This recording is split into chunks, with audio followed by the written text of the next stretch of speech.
नमस्कार मित्रांनो, कुण्या राजाची ग राणी या मालिकेच्या आजच्या भागामध्ये गुंजा आणि उमेर हे कबीरला घरी घेऊन येतात। कबीरला बघून सर्वांना मात्र खूप आनंद झालेला असतो। त्यावर सर्वेश्वर विचारतो की अरे उमेर, कबीर होता कुठे? तेव्हा उमेर म्हणतो की जाऊन द्या काका, कारण हा खूप लांबचा टप्पा आहे, तुम्हाला सांगून तरी काय उपयोग। सर्वेश्वर म्हणतो की अरे पोलिसांना तर तुला सांगावेच लागेल ना। तेव्हा उमेर म्हणत असतो की पोलीस तेथे येऊन सुद्धा गेले आणि त्या गुंडांना पकडून सुद्धा। तेव्हा उमेर पुढे सांगत असतो की मी पोलिसांना बोलवण्यासाठी गेलो होतो, त्या अगोदरच गुंजाने त्या गुंडाबरोबर फाईट करून आपल्या कबीरला सोडवले होते सुद्धा। तेव्हा गुंजाने कबीरला चक्क सोडवले म्हणून सर्वांना तर आश्चर्याचा धक्का बसतो। उमेर झगडलेला सर्व प्रकार हा सर्वांना सांगतो आणि गुंजाने स्वतःची जीवाची पर्वा केली नाही, परंतु आपल्या कबीरची जान वाचवली। तेव्हा ते ऐकून रेशीम म्हणत असते की खरंच गुंजा एक गजबच आहे। तेव्हा मात्र लगेच मृण्मयीला सुद्धा गुंजाचे खूप कौतुक वाटते। तेव्हा लगेच माया मात्र म्हणत असते की मालकासाठी आपल्या जीवावर उदार होणं हे नोकराचे कर्तव्यच असते। सर्वेश्वरला राग येतो आणि रागाने तो मायाला म्हणत असतो की सरंजाम शाही आहे का? भले भले नोकर सुद्धा मालकांची जीवाची पर्वा करत नाही आणि तसेच तेथून निघून जातात। आणि दुसरी एक गोष्ट, माया म्हणते की काय रे सर्वेश, तुझे हे पहिलं दुसरं काय चालले नेमकं? तेव्हा सर्वेश म्हणतो की अगं हे तुला जाणून घेणे तुझ्यासाठी खूप महत्त्वाचे आहे की गुंजा या घरची मोलकरी नाही, या घरची आश्रित आहे, शिकण्यासाठी ती येथे आधाराला आलेली आहे। त्यावर माया म्हणते की हे बघ सर्वेश, त्या गुंजाबद्दल काही ऐकून घेण्याचा मला थोडंसं सुद्धा इंटरेस्ट नाही। ती डोंगरवाडीची आहे ना, तेच माझ्यासाठी पुष्कळ आहे आणि माझ्या मृण्मयीने सुद्धा कबीरची खूप वाटच बघितली ना, मग मृण्मयीचं कौतुक नको व्हायला का? तेव्हा अशोक दादा म्हणतात की हो, मृण्मयीचं कौतुक आहे, पण गुंजाने जो पराक्रम करून दाखवला त्याचं कौतुक नको का करायला? तेव्हा लगेच कबीर म्हणतो की काही कुणाचे कौतुक करायची गरज नाही। मृण्मयी म्हणते की कबीर हे काय बोलतोस तू? तेव्हा कबीर म्हणत असतो की जीवावर बेतलं खरं, पण तिने माझा जीव वाचवला हे खरे आहे, पण तिच्या जीवावर जर बेतलं असतं तर काय केले असते?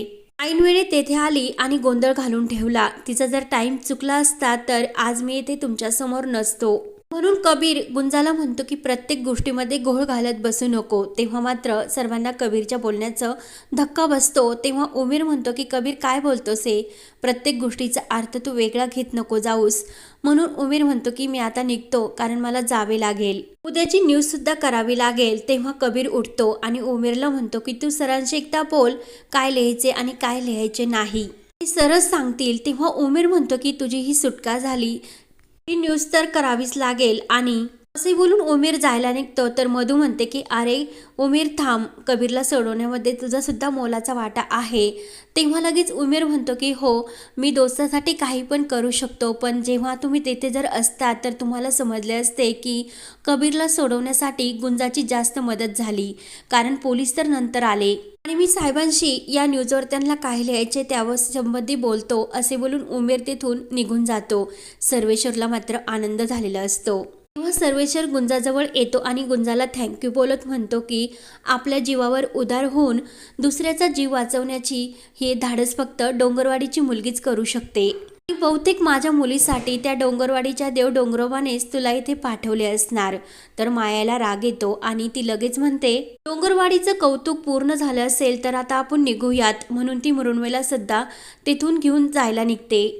मृण्मयी म्हणते की अगं मॉम, असे काय करते? कबीर आत्ताच इतक्या मोठ्या संकटातून वाचून घरी आला, म्हणून मला प्लीज थोडा वेळ तरी कबीर बरोबर थांबून दे। तेव्हा लगेच कविता म्हणते की मृण्मयी एक मिनिट थांब। आणि कविता औषणाचे ताट घेऊन येते आणि तुझा नवरा खूप मोठ्या संकटातून आला, त्यामुळे तू त्याला ओवाळ असे बोलते। त्यावर लगेच मधू म्हणते की अगं मृण्मयी, तू कबीर बरोबर गुंजाला सुद्धा ओवाळ, आपल्याला उमेरने काय सांगितले ते तुला माहिती आहे ना, आज गुंजामुळे आपला कबीर आपल्यात आहे। तेव्हा मृण्मयी म्हणते की हो आत्तू, आज खरी स्टार तर गुंजाच आहे। म्हणून मधू सुद्धा गुंजाला ही पुढे औषणासाठी बोलावते, तर गुंजा थपकत असते।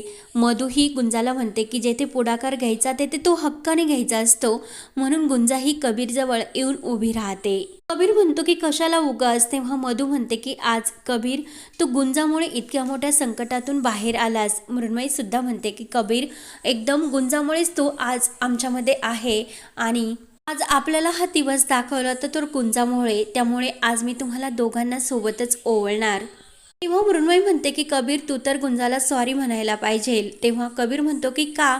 तेव्हा मृण्मयी म्हणत असते की अरे मी मगासपासून बघते की तू तिच्याशी कसा वागतोस रे. तेव्हा तू तिला सॉरीच बोल. आणि तुला जर सॉरी बोलायचे नसेल तर मी लगेच आत्ताच्या आत्ता येथून जाते. तेव्हा कबीर मात्र हा सॉरी बोलतो. तर मृण्मयी म्हणते की मला काय म्हणतोस, तू गुंजाला सॉरी बोल. तेव्हा कबीर गुंजाकडे बघून सॉरी बोलतो. त्यावर मृण्मयी ही कबीर आणि गुंजाचे औक्षण करते. गुंजाचे औक्षण झाल्यानंतर ती गुंजाला म्हणते की थँक्यू, तुझ्यामुळे आज माझा कबीर मला मिळाला. तेव्हा गुंजा खूप खुश होते. त्यानंतर मधुश्री म्हणते की अगं मृण्मयी, आता लग्नाची तयारी सुरू करायची ना. तर मृण्मयी लगेच लाजते. तेव्हा लगेच माया रागाने म्हणते की आत्तापासूनच टॉर्चरला सुरुवात करायची का.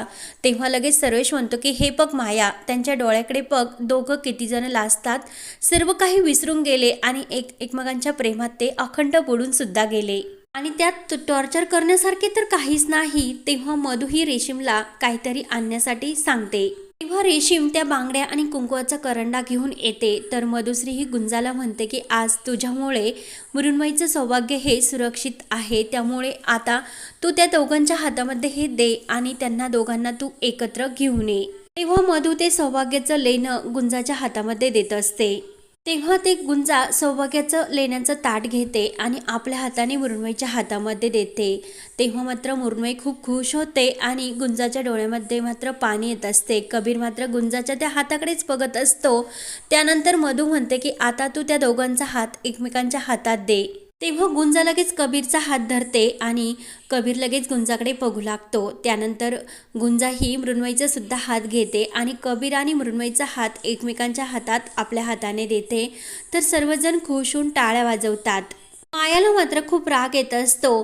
तेव्हा कबीर हा मृण्मयीला हातात हात घेऊन विचारतो की मृण्मयी, तू माझ्याशी लग्न करशील ना. मृण्मयी ही खुश होते. तर गुंजाला खूप वाईट वाटत असते. तिच्या डोळ्यामध्ये पाणी येते आणि माझ्या आयुष्याचं वाटोळं जरी झालं परंतु तुमच्या आयुष्याचं हे खरंच सुख हे फुलवायला हवं आणि तुम्ही सुखी राहा असा आशीर्वाद मनातल्या मनात गुंजा देत असते. त्यानंतर कबीर आणि मृण्मयी हे रूममध्ये असतात. मृण्मयी कबीरच्या त्या जखमेला मलम लावत असते आणि त्याच वेळेस ती कबीरचा हात आपल्या हातामध्ये घेते आणि तेव्हा कबीरच्या हातामध्ये अंगठी नसते. तेव्हा ते मागच्या वेळेस मृण्मयी त्याला रागवल्याचे क्षण आठवतात आणि तो लगेच अंगठी घालायला लागतो. तर मृण्मयी म्हणते की काही गरज नाही, मी तुला काही म्हटले का. तेव्हा कबीर हा लगेच मृण्मयीकडे प्रेमाने बघत असतो. मृण्मयी म्हणत असते की कबीर सॉरी. तर कबीर म्हणतो की अगं तुझी काय चूक आहे, तू का सॉरी बोलतेस. तेव्हा लगेच मृण्मयी म्हणत असते की अरे त्या दिवशी मी तुझ्यावर रागावले, मी तुला जायला जर सांगितले नसते तर हे सर्व घडलेच नसते, म्हणून माझी चूक झाली. म्हणून मृण्मयी खूप रडू लागते. कबीर म्हणतो की अगं आपण फक्त निमित्त असतो, जे व्हायचं असतं ना ते शेवटी होतंच, कितीही सावरण्याचा प्रयत्न जरी केला तरी. त्यानंतर इकडे गुंजा एकटीच ही घरावर असते आणि ती विचार करत असते की माझ्या आईच्या दुःखा एवढं कोणतंही दुःख मी बघितलेलं नाही. मी जेव्हा तिच्या पोटामध्ये होते तेव्हा माझा बाप तिला सोडून गेला आणि आता तर माझं काय, माझा नवरा माझ्या समोर आहे तरीसुद्धा त्याचं लग्न एका दुसऱ्या मुलीबरोबर होते तरीसुद्धा मी शांतच आहे. तो त्याचं लग्न आणि माझं लग्न मानत सुद्धा नाही आणि हे सर्व मी बघतच राहायचं का. म्हणून गुंजा खूप रडत असते आणि माझ्या म्हणजे ज्या नवरा आहे त्याच्याच हातात त्याच्या होणाऱ्या बायकोचा हात मी दिला, त्यापेक्षा माझं दुःख काय असेल, म्हणून तिला आणखीनच वाईट वाटत असते. त्यानंतर इकडे मृण्मयी सुद्धा कबीरचा हात आपल्या हातामध्ये घेते आणि खूप रडत असते. मी तुझ्यावर चक्क संशय घेतला आणि गुंजावर सुद्धा त्याचे तिला खूप वाईट वाटते. म्हणून मृण्मयी ही कबीरच्या चेहऱ्याचा आणि ओठांचा किस घेते आणि इथून पुढे परत असे कधी होणार नाही असे कबीरला ती प्रॉमिस करते. तेव्हा तिने पूर्णपणे कबीरला आपल्या मिठीमध्ये घेतलेले असते. तर कबीर म्हणतो की नाही मृण्मयी, तुझी काहीच चूक नाही, तू स्वतःला इतकं दोषी नको ठरवू. तेव्हा मृण्मयी म्हणते की मग ते सिद्ध करून दाखव आणि तुला माझ्याबद्दल जे काही वाटते ना त्याची पावती तू माझ्या गालावर दे.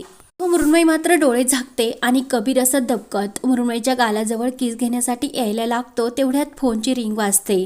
तेव्हा मृण्मयी म्हणत असते की कबीर फोनकडे दुर्लक्ष कर, या क्षणाची मी आतुरतेने किती दिवसापासून वाट बघते. म्हणून ती डोळे झाकून आपला गाल पुन्हा कबीर समोर धरते आणि कमॉन कबीर असे बोलते. त्यानंतर इकडे गुंजा खूप रडत असते आणि हा भाग येथे संपतो. कबीर हा मृण्मयीचा किस करू लागतो. इकडे गुंजा म्हणत असते की माझ्या नवऱ्याच्या चेहऱ्यावरील हसू कायम राहण्यासाठी मी काही सुद्धा करायला तयार आहे. त्यानंतर इकडे कबीर आपल्या फाईलमध्ये काहीतरी शोधत असतो. तेवढ्यात तेथे गुंजा येते. गुंजा चहा घेऊन येत असते आणि समोर काय तिला असे दृश्य दिसते तर ती जोराने लगेच साहेबा असे ओरडते आणि तिच्या हातातील जी काही बशी आणि कप असतो तो खाली पडतो आणि फुटला जातो.